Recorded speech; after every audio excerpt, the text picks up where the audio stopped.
Traditional and social media. Why evolution matters. So what is media?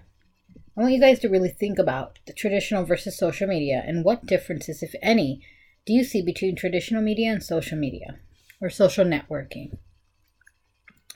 So what do we mean by media? There are three categories we have broken down here. First is communication channels through which news, entertainment, education, data, or promotional messages are disseminated, which means this is how we receive that information. What are the different channels out there? I want you to think about that. We have television, we have radio, we have billboards, we have magazines, we have newspapers, we have social media, right? We have all sorts of methods through our cell phones. You have the internet. I mean, there's so many different things that you can think about. So what does media include? We just discussed, broadcasting, narrowcasting medium, magazines, TV, there's direct mail. You guys receive advertisements in the mail, or sometimes we receive them on our door.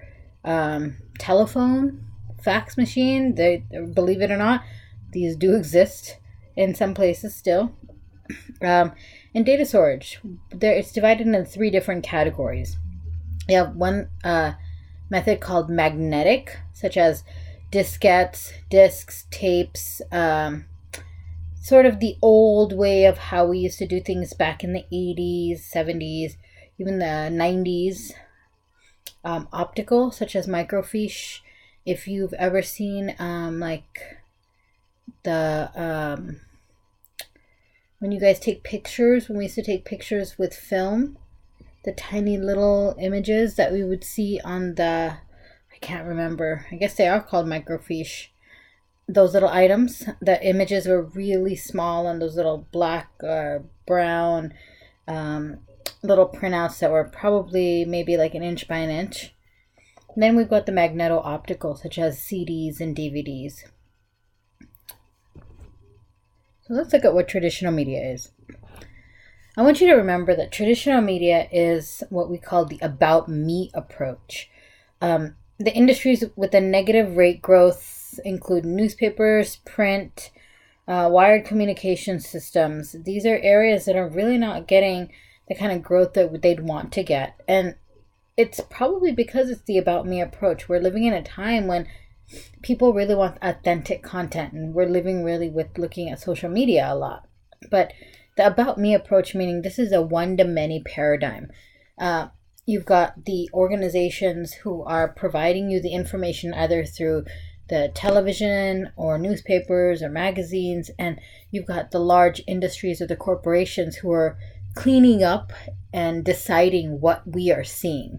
So you've got that one organization sending it out to all of us.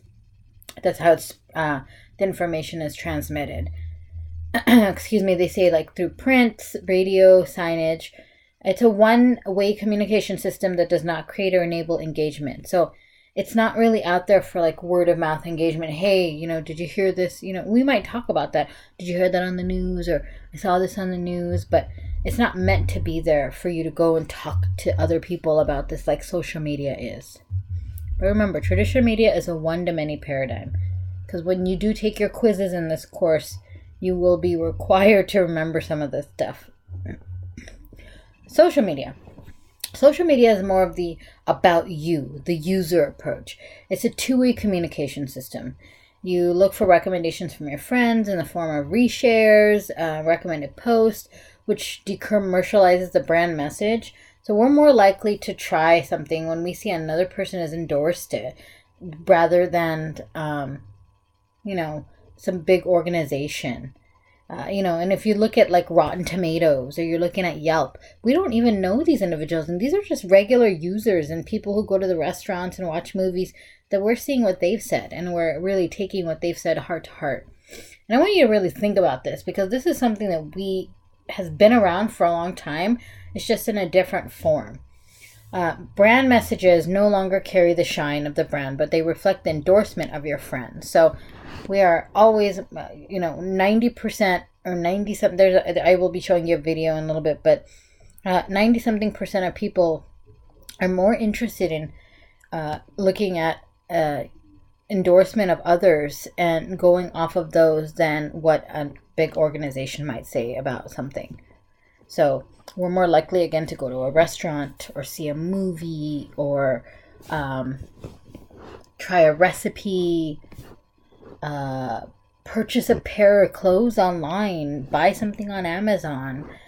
I mean, whatever it is, you're looking at others' endorsements. This could even come down to things like buying a car, even buying houses. I mean, you're looking at what people are saying about the area and the real estate and the schools and how great things are being evaluated.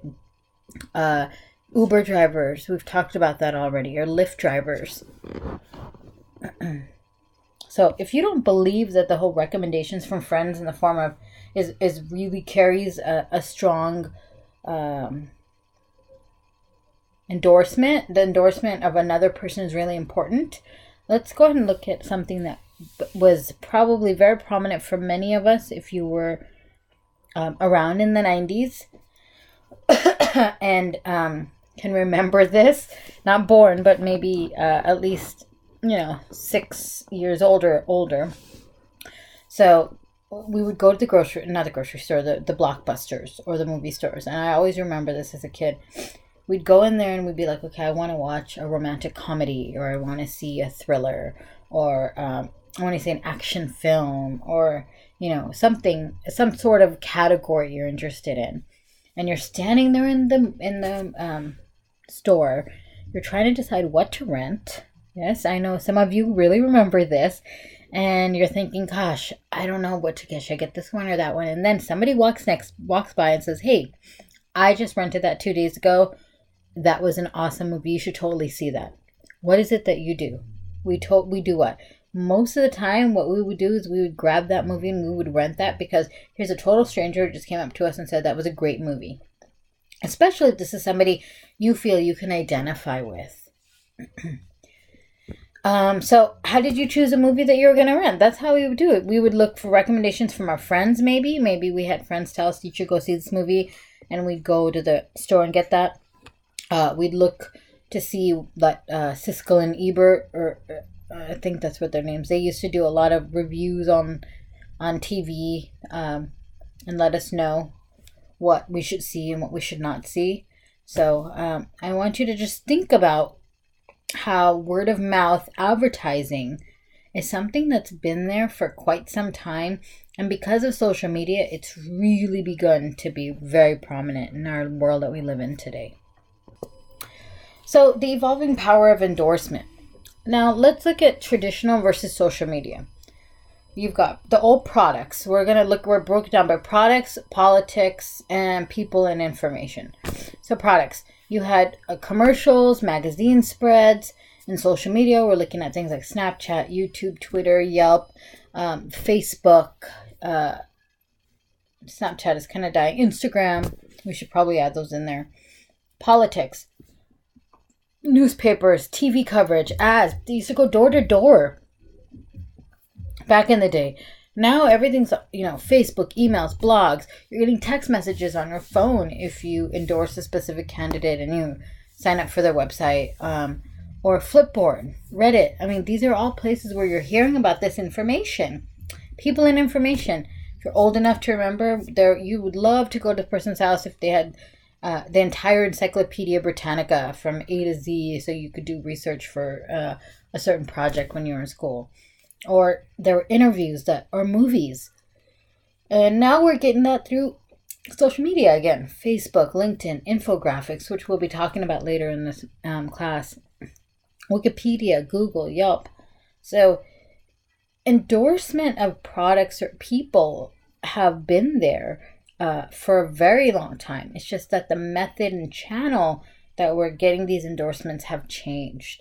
And to be an organization today without a piece of social media attached to it, even a website, probably means that you either don't exist to most people or you're not going to survive. It's really hard to continue to survive in today's world without some type of social media out there to let people know what's going on. And if you're looking at a lot of organizations, they, big ones, like I'm thinking about airlines or, Best Buys or, Costco's, CNN, Fox News. I mean, all these organizations have social media sites that they use to disseminate information, let you know about sales, what's the newest that's happening in politics or with people, and so forth. So traditional media was effective for the time that it was there, but it's just not as effective as it used to be. We are no longer reading papers and magazines, unless it's online most of the time. Users are connected to devices. We are all walking around with the computer in our pockets or our purses all the time with that cell phone, those smartphones. And businesses are relying on devices. Think about like how when you're submitting an application online without even having to walk into a business you're applying to work for.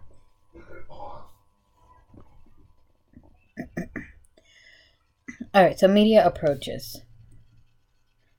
So I want you to really look at this page and just study this. So we're going to look at traditional. Traditional media is more polished content. We have a story, we have something we want to tell, and we take the time to write that story, and then we edit it to fit the size of that we have for the newspaper or the space that we have for the magazine. Social media is a lot more authentic.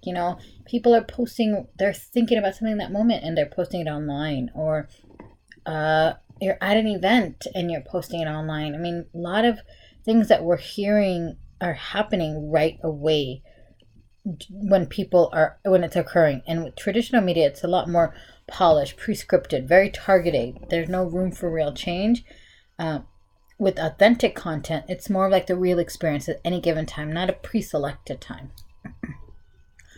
With traditional media, you had a lot of actors and celebrities out there, people who acted for a job or who were paid to say exactly what was scripted.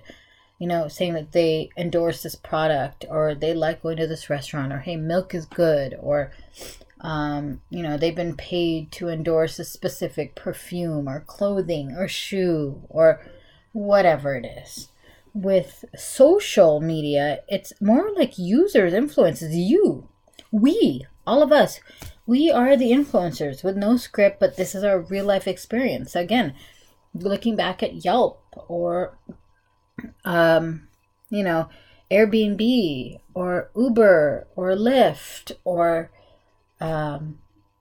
Amazon, any of these places you're looking, you see any kind of stars attached. I mean, I'm even thinking about if I'm looking for a new pair of jeans, or if I'm shopping for clothing, athletic wear, how are these pants rated versus those pants?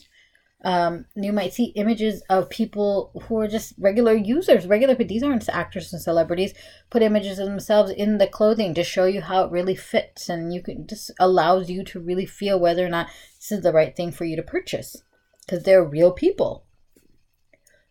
Traditional media, this is pre-produced. All right, real-time concern. What's the attitude of the moment?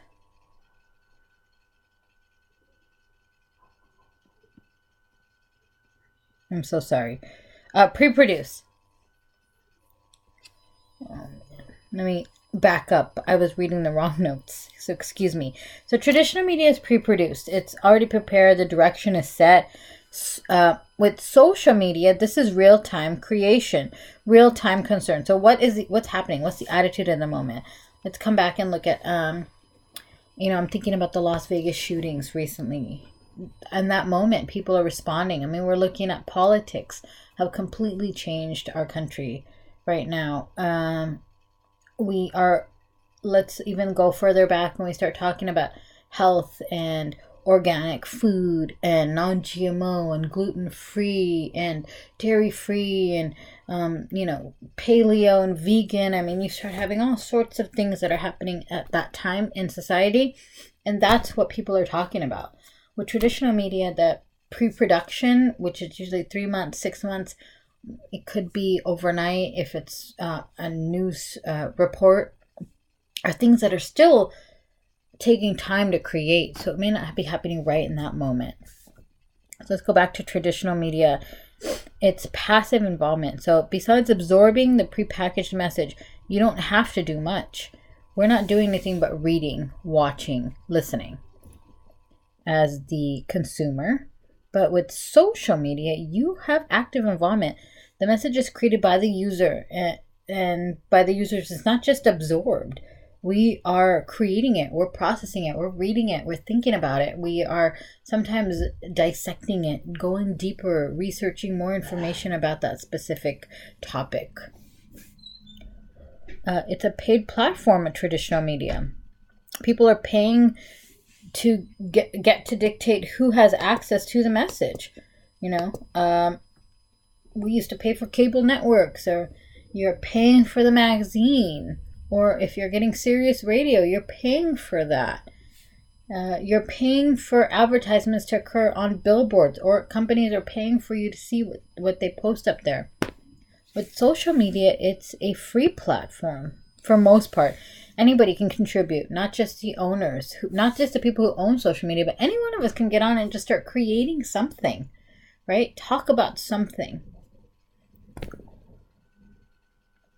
And the last, it's a closed system. Traditional media is a closed system, and social media is an open system. There are no exclusions to social media. So I want you to really think about how social media has totally changed the game. It's here, and it's here for a while. It's not going anywhere. So if you have a fear of it, or you're not really aware, or you don't really like it, I hate to break it to you, but social media is here, and it's here to stay for some time. And you're probably going to want to make sure that you begin to get a little acclimated or comfortable with it. And that's it. I hope you guys had a little bit of understanding about traditional versus social. I apologize for my little hiccup on the slide. Just reading my notes incorrectly. And bye.